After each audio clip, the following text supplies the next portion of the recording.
remember her laugh, not the sound, but the way it made your spine tighten. There was something behind it. Not cruelty, not joy.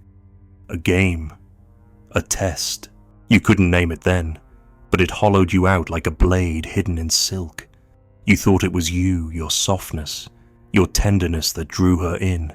But what if it was the shadow behind your eyes? The part of you that could have devoured her, but didn't. The part she wanted to see and feared you'd buried. You still wear kindness like armor. You still believe warmth should win. But something in her gaze said otherwise. Something feral, ancient, coiled behind the lashes, as if her body remembered a time when safety was submission, and submission came only when she sensed danger. You mistake her stillness for peace. You mistake her touch for affection. But what if both were simply the scent of a predator she couldn't smell? What if the one thing she respected in you was already dead? You noticed it when you were still too naive to name it, that flicker in her eyes when you said something sharp, something cold. Not when you were kind, not when you were generous, but when the cruelty surfaced even slightly and her lips parted, not in protest, but in a strange reverence. You thought love would reward warmth. You thought the more tender you became, the more she would melt. But she didn't melt. She distanced. She grew bored. You tried harder. You became softer. And still. Her gaze wandered not to monsters, no, but to men who walked as if they owed nothing. Men who spoke like knives. Men who never asked, only took. You never understood it, because you were raised to believe the lie, that love is earned through affection, that loyalty blooms through sacrifice. But you forgot what she never could, that in the long silence of evolution, kindness was often death. The kind man was the one who couldn't kill, and she, whether she admits it or not, is still wired to respect the man who can. Not the one who does, but the one who could, and chooses restraint like a lion who simply watches. You tried to be safe, you tried to be soft, but safety is invisible, and softness dissolves. What remained was a scent she could no longer detect, a presence she no longer feared, and therefore no longer desired. She never said it out loud, of course. No woman does. They don't have to. Her biology speaks before her mind can form excuses. You remember that moment, the subtle shift, when you let your anger rise and did not explain it away, when you stood still in your darkness and allowed her to feel it, not rage, not abuse, but the silent implication that you are not to be played with, that you are not available like a servant or a simpering pet. And in that moment, her breath caught. Not because she was afraid, but because something ancient stirred in her. A recognition that you are real, that you are not domesticated, and that perhaps, for the first time, she was in the presence of a man, not a boy, wearing virtue like perfume. What you called brutality, she sensed as depth. What you called cold, she felt as mystery. You mistook your shadows for flaws, but it was the absence of those shadows that made you forgettable, because without the possibility of destruction, your affection is worthless. Without the capacity for wrath, your kindness is invisible. You were taught to neuter your soul and then asked why no one followed. She doesn't want to admit it. She'll tell herself she values empathy, vulnerability, softness, but her body tells the truth. Her memory of survival tells the truth. And in the truth, you will not find fairness. You will not find romance. You will find the wolf and the one who stands above it. You are not invited to love her. You are invited to earn her awe. But awe is not born from gifts. Awe is born from the unspoken awareness that you could crush the world around her And yet, you don't. You confuse obedience with devotion. You think she walks beside you because she agrees, but the ancient part of her is measuring your potential to dominate. Not her, the world, your own pain, your hunger, your rage. She doesn't need you to be safe. She needs you to be dangerous and choose not to be. She needs to feel the storm curled up behind your eyes, even when you say nothing, especially when you say nothing, because only then do you rise above the swarm of weak men who cannot choose because they have no power to withhold. You forgot that in nature, the beautiful does not attract the weak, it attracts the deadly. The most vibrant colors belong to the poisonous. The most radiant feathers are warnings. You believed that attraction was something gentle, mutual, innocent, but she never wanted innocence. She wanted gravity, not lust. Gravity. The invisible pull of something she cannot explain, something that grips her despite her mind. And when she felt it from you that night, when you didn't explain yourself, when you didn't apologize for your bluntness, when you didn't reach out to make her feel better, her body leaned in. Not because she liked it, because she needed it. Like warmth needs fire, like order needs force. And you ruined it, didn't you? You saw her submission, and you confused it for hurt. You thought you had made a mistake, and you returned gentle, soft, comforting. You smothered the flame to protect her from the heat, and she never looked at you the same again. This is the cruelty of it, that your highest virtues mean nothing to her if they do not come from a place of dominance, that your affection repels her when it is not framed by danger. She does not desire abuse, but she cannot worship what is safe, not fully, not eternally. And you could not accept that. You wanted love to be pure. You wanted it to be separate from the games of power, fear, and status. But she is not separate. She is born of it, molded in it. Her ancestors did not choose the man who cried at sunsets. They chose the one whose hands could kill, whose eyes did not blink, whose heart could conquer, and only then opened gently to her. You are not being asked to become a monster. You are being dared to stop pretending you don't already have one inside you. She is not disgusted by your brutality. She is disgusted by your denial of it, because denial is weakness, and weakness, in her world, is invisible. You keep asking why she left, why she lost interest, why she withdrew, but you never ask what you became, what part of yourself you starved in the name of love. You thought you could offer safety like a gift, but safety is not a gift. It is a cage. She did not want to be protected. She wanted to be claimed not with force, but with presence, with unshakable will, with the quiet implication that no storm moves you, that no threat frightens you, that no rejection weakens you. And you shattered, you flinched, you doubted, and in that moment, you vanished, because her desire cannot remain when your soul disappears. She may stay, but her respect leaves first.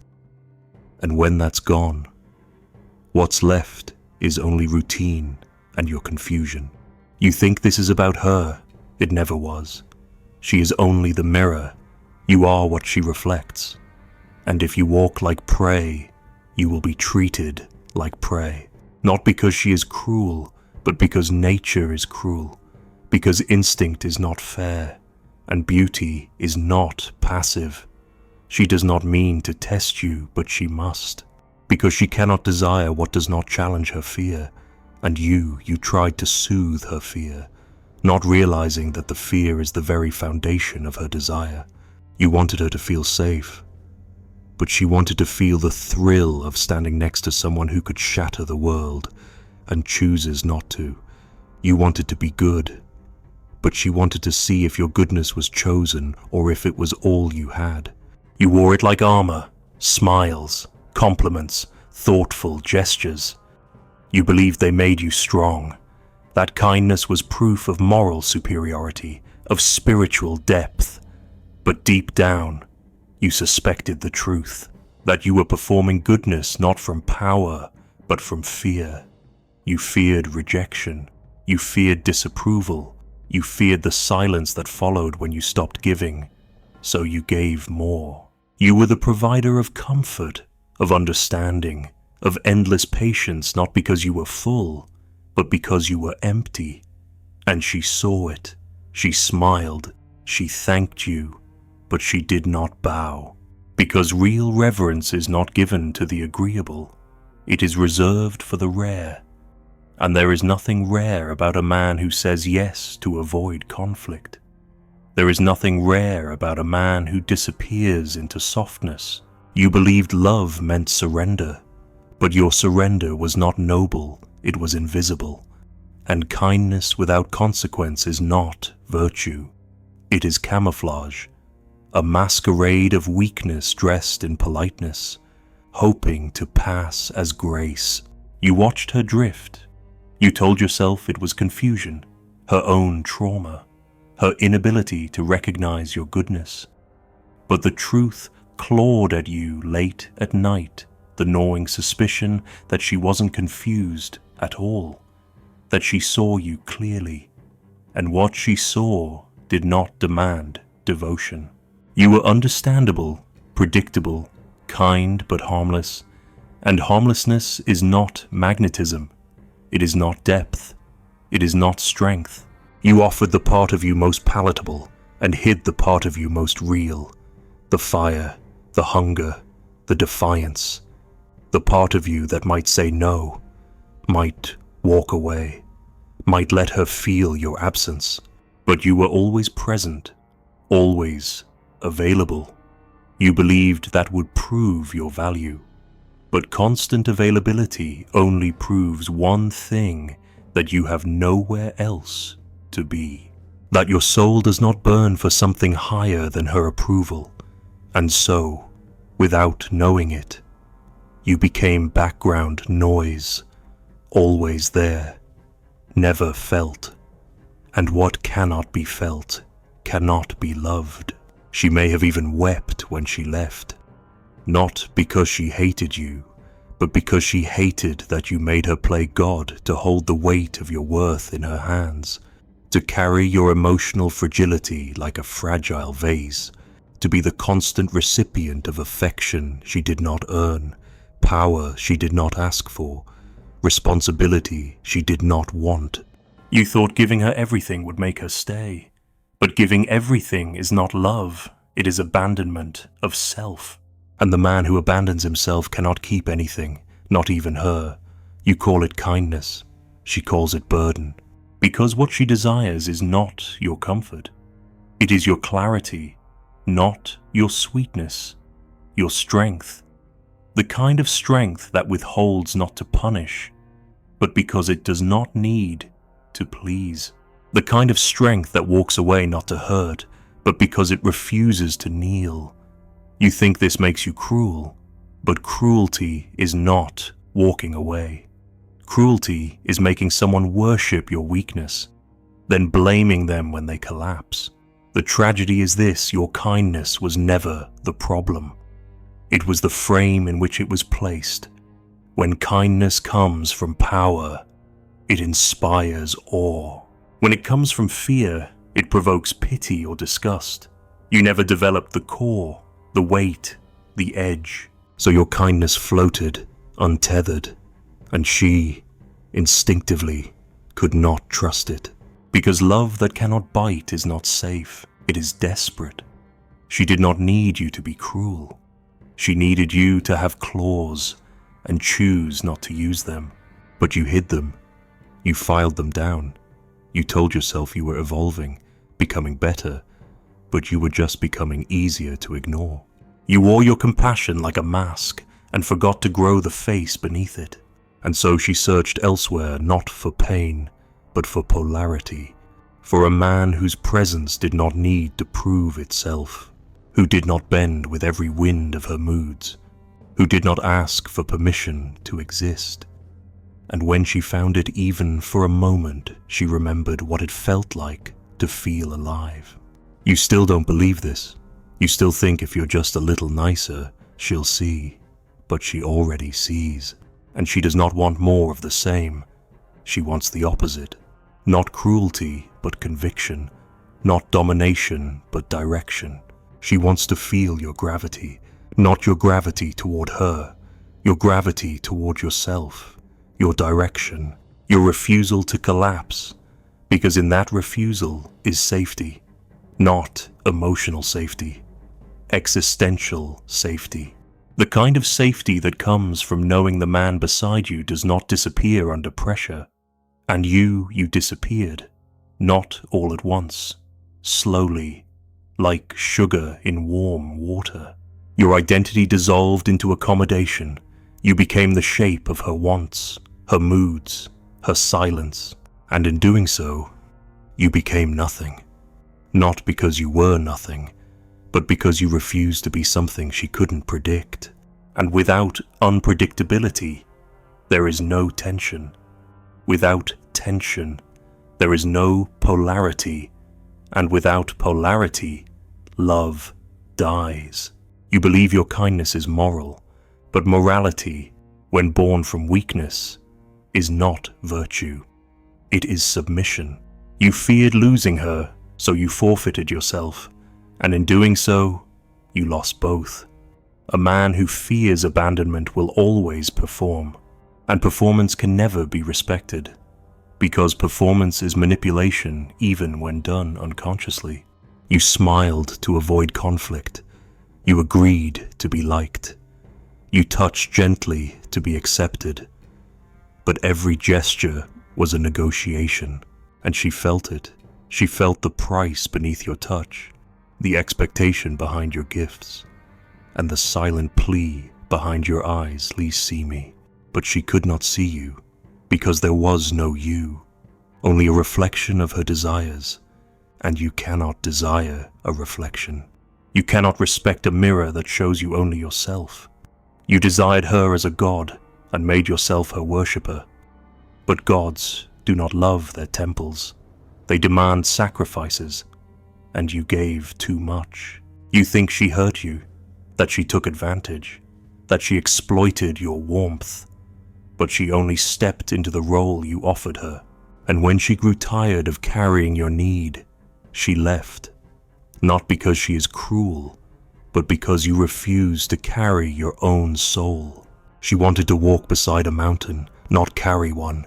You could have been her storm, her challenge, her gravity, but you chose to be her shelter, and shelters do not seduce. They serve. You were not wrong to love. You were wrong to think that love alone is enough. It must come from a man who can stand alone, who can walk away, who does not beg, but offers. And you begged, not in words, but in essence. Every gesture said, "Please, let me be enough." And that scent, the scent of supplication, is repulsive to the feminine, because it reminds her of children, and she did not want to mother a man. She wanted to lose herself in one. You still think it's about her, but it's not. She is only a mirror. Your performance, your posturing, your perfection, all of it aimed at escaping the simple truth that you do not yet respect yourself. You do not yet walk as though your life is sacred. You do not yet know how to say no without guilt. And until you do, your kindness will remain invisible, because what she truly desires is not goodness. It is presence, the full weight of a man who does not move to please, who does not speak to avoid silence, who does not kiss to be chosen, but who lives as though he is already chosen by something higher than her. And when she senses that, she cannot look away, not because he is nice, but because he is real. You thought she feared your darkness, but it was never your darkness that made her retreat. It was your refusal to own it. The man who denies his fire does not become safe, he becomes unstable. His smiles are brittle, his compliments hollow, his gentleness laced with quiet resentment. And she senses it. She always senses it. You thought she wanted light, but the light, ungrounded, unanchored in shadow, is blinding. What she feared was not your violence, but your pretending that it didn't exist. She feared the soft man who smiled through his own humiliation, the kind man who let himself be disrespected, the generous man who never drew a line. Not because she wanted to be hurt, but because such a man cannot protect, not her, not himself, not anything. And in the deep part of her, the part that predates words and therapy and romance novels, she knows the man who cannot confront chaos will eventually be swallowed by it. And if she ties herself to him, so will she. You call yourself peaceful, but peace that is not enforced is just inertia. A man who calls himself calm, but cannot draw a boundary, is not calm, he is afraid of his own wrath. And that fear seeps into everything, into the way you hold her, into the way you speak, into the way you let things slide. You hoped she would interpret your passivity as maturity, but what she saw was a man without center, a man who has never faced his own abyss. And because you haven't faced it, you hide from hers. When she tests you, not consciously, not maliciously, but instinctively, she's not looking to provoke. She's looking to feel the edge of your presence, the sharpness of your backbone, the place where you end and she begins. But you never showed it. You feared her withdrawal more than your own disintegration, so you made yourself formless, agreeable, supportive, and in doing so, you vanished. You didn't understand that love is not the absence of fear.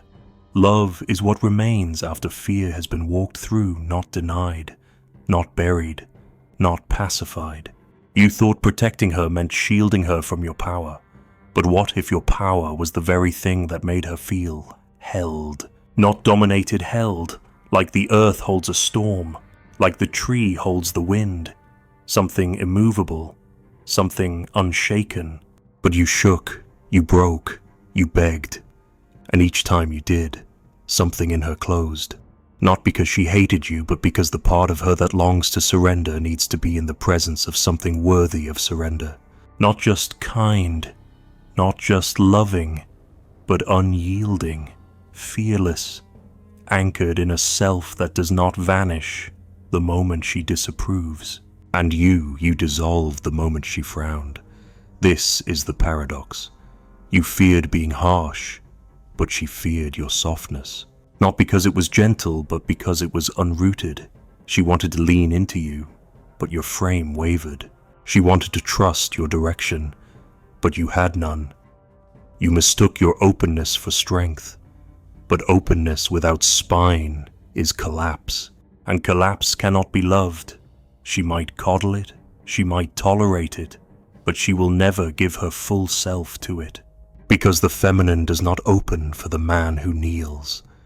She opens for the man who stands, not above her, but beside her, unmoved. And you moved with every shift in her mood.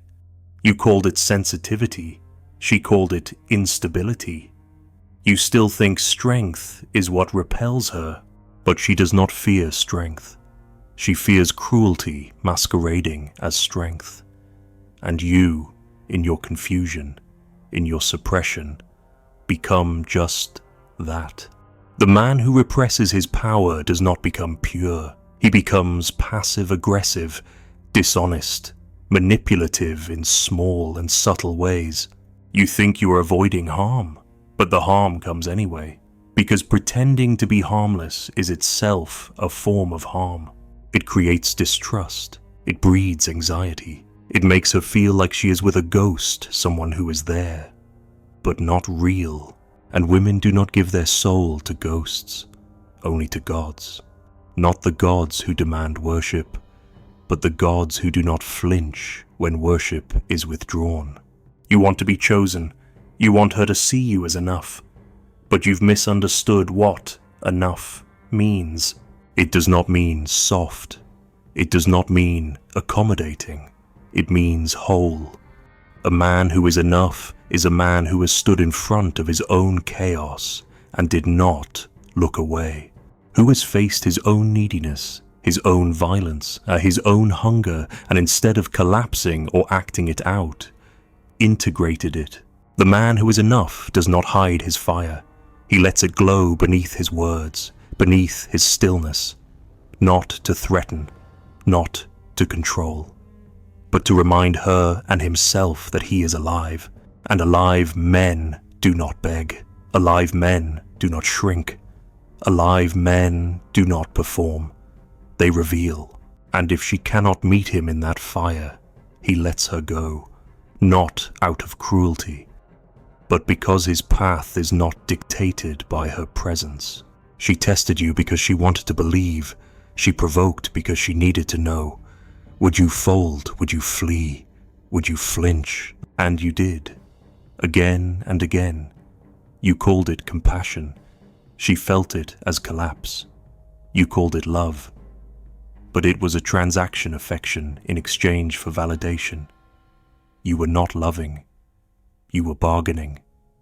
And she knows the difference. Every woman knows the difference. Because deep inside her is the imprint of every ancestor who chose wrong, who trusted a weak man and paid the price. So her body remembers. Her soul remembers. And when it sees you open-palmed, eager-eyed, disconnected from your own edge, it remembers the danger of weakness. Not to you, to her, and she leaves.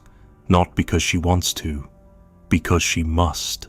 You blame her for your confusion, but she only reflected what you refused to confront. That your love is not grounded, that your kindness is not chosen, that your peace is not forged but faked. And she, in all her chaos, in all her emotion, was searching for something she could not name, a man who does not fear her, not her moods, not her anger, not her beauty, not her complexity. A man who remains, not because he is stuck, but because he has chosen his place, his line, his depth, and nothing she does can shake it, because he has already faced something far more terrifying than her himself, and that is what she respects. Not kindness, not sweetness, but sovereignty. The man who no longer needs her validation because he has claimed something far more dangerous, his own. The man who does not perform goodness, but radiates it. The man who does not plead to be loved, but allows it. The man who, when pushed, does not collapse but stands taller. Who, when left, does not chase, but keeps walking. Not because he doesn't care, but because he will never again trade his soul for company. She will remember you, not as the man she loved, but as the man who dissolved. And long after you are gone, when silence curls around her again, she will search for that echo not of your voice, but of the shadow you refuse to become. Somewhere in the back of her memory, there lingers the scent of what you could have been, not a beast, not a boy, but the still, dark figure standing unmoved as the storm howled. That version of you never touched her, but it haunts her more than you ever did, because it was real, and it was close, and she, like you, turned away, not from danger, but from truth. You still see her in dreams, but she only sees the space where your spine should have been.